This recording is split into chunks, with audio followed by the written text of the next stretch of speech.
Have you ever had the feeling you were being watched? I know sometimes you don't get that feeling. But what if I told you that anyone can actually watch you and record you from the comfort of their own home? Creepy, right? Well, the way in which these people may be able to spy on you from your own property is with a drone.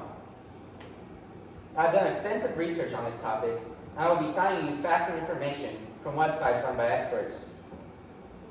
In this speech, I will be telling you about how drones can be used to spy on you, how drones can cause structural and physical damage, and lastly, how background checks and licenses to operate should be required in order to prevent these things from happening.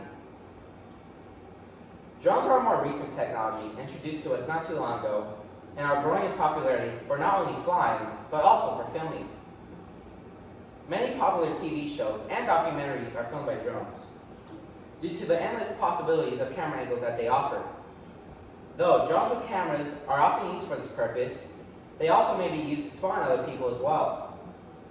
There have been many reports of people using drones to spy on other people through the window of their own home, and they pose a huge threat to one's privacy. Now, the opposition may say, not everyone purchases a drone with the intent of spying on someone, and though that may be true, there's still a small handful of people out there who do. A drone user with the intent of spying on people may use the drone to record and gather information on the individual in order to use it against them in a harmful way. The ways in which information can be used against an individual consists of finding out where the individual may live, many of their daily routines, where the individual may go to work, where the individual's kids may go to school, or viewing things that the drone user does not have consent to see. As of currently, there are very few laws regarding drone flight.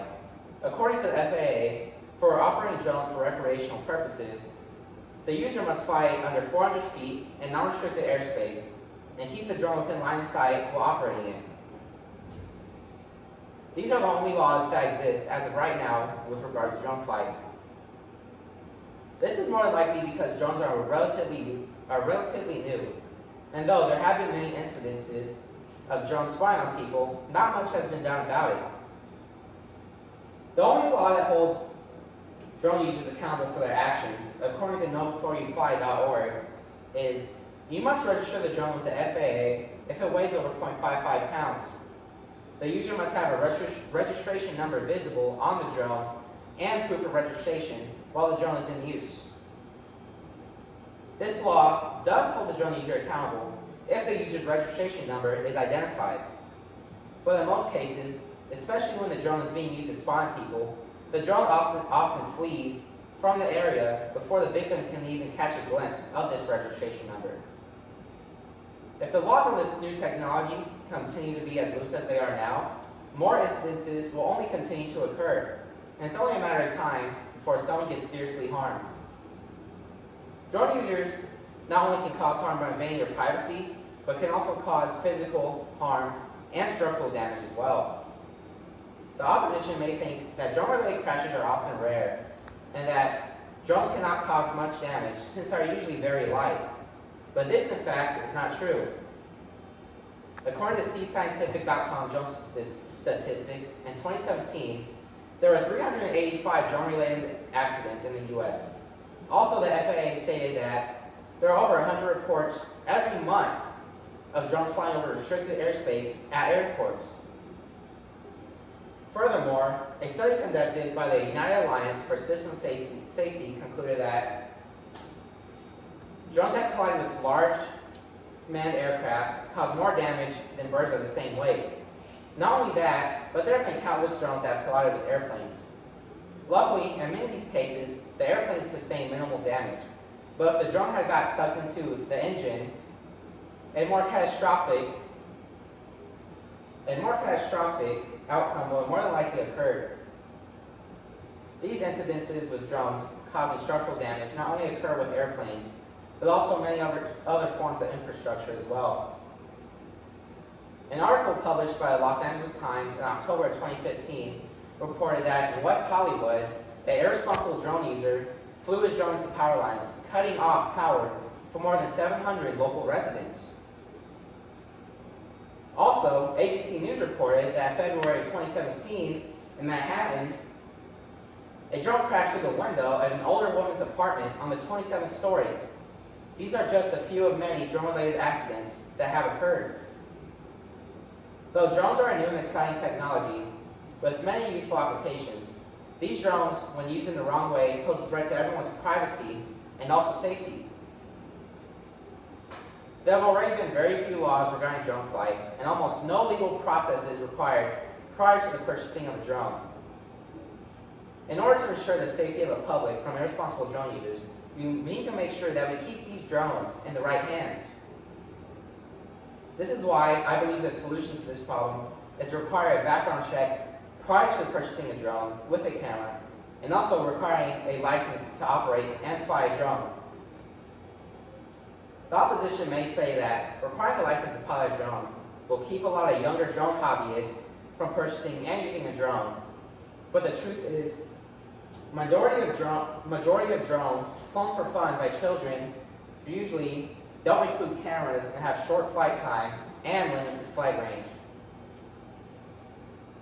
Furthermore, the drones that are already required to be registered with the FAA are drones that weigh over 0.55 pounds. And drones that would require a background check and license to operate more than likely fall under this category of weighing over 0.55 pounds, which majority of toy drones flown for fun by children are usually under this weight. Requiring a background check prior to the purchase of a drone with a camera will prevent a lot of criminal offenders from obtaining and using these drones for the wrong purposes, while also keeping these drones in the right hands. A study by the Journal of General Internal Medicine on universal background checks with regards to firearms concluded that states with required background checks resulted in 15% lower homicide rates than states without such laws. With regards to drone-related accidents, if this policy change is implemented, the same outcome is likely to occur.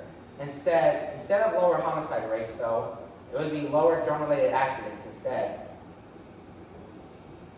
Requiring a license to pilot a drone will also ensure that drone users who have already purchased the drone are more than capable of flying and operating the drone. Like a driver's license, these drone licenses will more than likely require a test that shows that the pilot knows all the rules and regulations regarding drone flight, and also that the user is more than capable of operating the drone within a safe manner. This policy change will make sure that people out there piloting these drones are capable of doing so, while also making sure that they're aware of all the rules and regulations with regards to drone flight. Drones are a very popular and new technology with many useful applications and can film things from different angles like no other. When these drones are put in the wrong hands, though, they can be used to spawn people or can cause physical harm or structural damage when crashing into things. With regard to drones, there are very few laws and regulations, and almost anybody can get their hands on drones, no matter what they intend on doing with one. Drone-related accidents have been occurring, and not much has been done about it, and very few laws and regulations, and the very few laws and regulations that are in place for these drones do not do much at all, and these drone-related accidents will only continue to occur. If background checks are required before purchasing a drone, and licenses are required in order to pilot a drone, this will ensure that these drones are being kept in the right hands and that they are being used for their intended purpose. Though these policy changes will not completely stop drone-related accidents from happening, it will certainly decrease the amount of drone-related accidents that occur in general. If we make these changes, not only will everyone's property be safe, but it will also give everyone peace of mind that their privacy is safe as well.